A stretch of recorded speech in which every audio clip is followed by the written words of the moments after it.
Welcome back to another episode of We Don't Have a Name for This Show Yet. And can we do that again? And blank.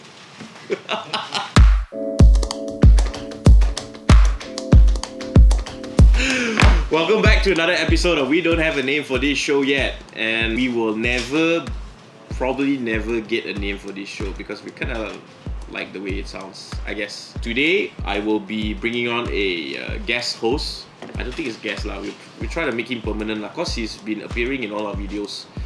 It's none other than the sunflower Julian. Ooh, quite heavyweight, huh? The whole place shake all. Heavyweight. Alright, introduce yourself to our viewers. I'm Julian. Sunflower Julian. That's it? And today we're gonna review. Alright, do you have any idea what we're reviewing today? We're gonna review an Air Force One that's related to games. Which is, oh, okay. Alright, yeah. Alright. First off, before we get into it, just like to give a big shout out to our main man, Mr. Winston. Victor. Oh. Before we get right into it, just want to give a big shout out to our main man. What's his name? Victor. Victor who? Chan. Thank you, Victor Chan. Thank you for supplying us this pair for us to review. Let's get right into it. What are your first thoughts, Julian? I think it's very plain. I feel like they could have done better. I mean, compared to the 2006 pair, that one was more colorful. But I guess now they're just trying to do it like the PlayStation 4. Honestly, when this first came out, I was one of those guys who screw it, man. Nike lost their nuts. Like, what is wrong with these guys? Because obviously, I agree with you. The previous one is more colorful and nicer. But in front of us, I honestly think this is a really, really nice pair. Like, it's really, really very well made. Look at the sole, guys. And being plain is the new trend, and Air Force is about being plain, I guess. Yeah, I guess so. Since the beginning as well. Exactly. So I think they still stuck to the whole Air Force theme of being plain, but with very strong detailing. As you can see, like the swoosh is like so fat. Yeah, it's actually from like the Jewel swoosh, the Jewel Air Force One, but apparently this one is more squishier. Yeah. How much is this pair reselling for? Reseller. No. Okay, from what Victor told me, he paid about 500 USD for this when it first dropped.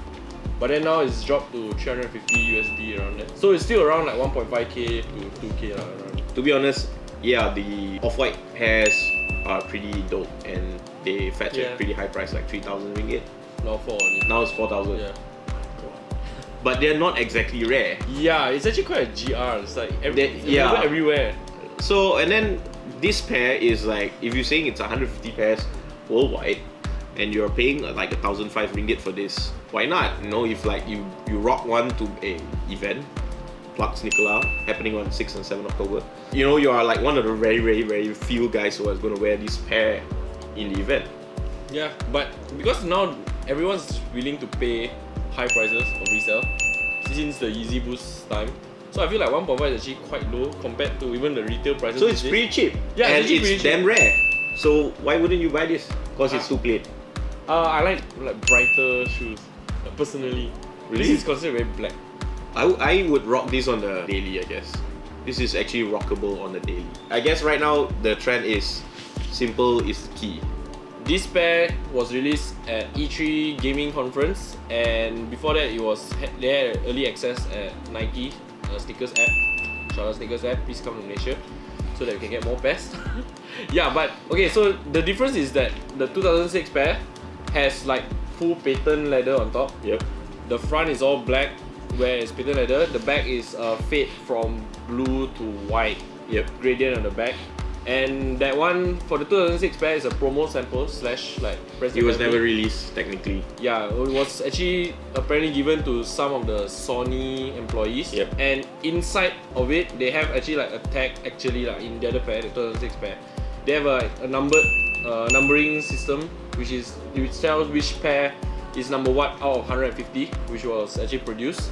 And then in 2009, to celebrate the 10th anniversary of PlayStation 2, they actually released another 50 pairs, which is actually lesser than the 2006 pair, but it's actually the same, but it's lesser. So, but that one's not numbered apparently. That's why I say walking encyclopedia. No. Learning. But honestly, pattern leather on a pair of shoe, it's like full pattern leather, it's just not gonna cut it. Like the moment you walk out, it's gonna have creases and it's gonna look so ugly. I think this would actually age well and age better. Only problem is this icy sole, which will turn yellow. Other than that, all good. Well, 1,500 for 150 pairs worldwide, I would definitely cop. You tell me which pair in the world, 150 pairs, like that limited, would cost you 1,500 ringgit. I will buy a shark bait because like there's like rumor around 70 plus pairs, and that one's like I can just add maybe just 200 or 300, and I already can get like a F&F 72 pairs worldwide, which is like half of this. Nothing beats an Air Force One, I guess. Generation gap. I don't know.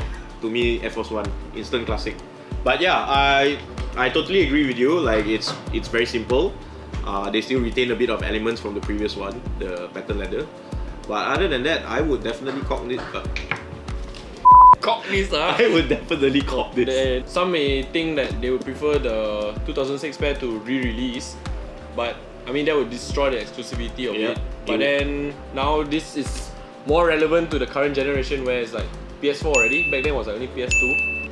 Yeah. So I feel like this is this generation's PlayStation Air Force One collab. For me, if they released this in 2006, I would have still copped anyway. It is one of those shoes where you kind of hate it at first. It's like, oh, bodoh lah, why they not as good as the first one? Then after a while, you take a look at it, actually it is kind of good, and in a way it's better. And I'm glad that they didn't go the same approach as the first one. They went a totally different route, but it still kept the essence of the PlayStation Air Force One. As I said, I would still cop it if I had 1,500 ringgit. Since you are like the first time on this show, why don't you sign up for us? Sign up. Okay guys, Sikala's happening soon. Make sure you come to Mid Valley Exhibition Centre on the 6th and 7th of October. So tickets are going to come out on August, 1st of August. Remember, limited tickets, okay? Really?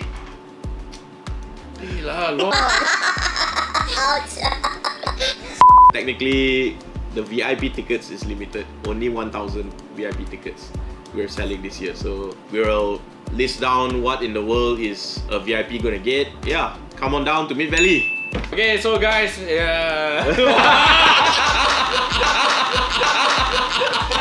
hope you enjoyed this episode. Please click like and subscribe. Stay tuned for the next one. Woo! Oh yeah, if you have any shoes you want us to review, just let us know and send it over. We'll review it, even if it's a bata. Okay. Hey, don't be discriminating. I never. Wow, bata cannot, is it? You took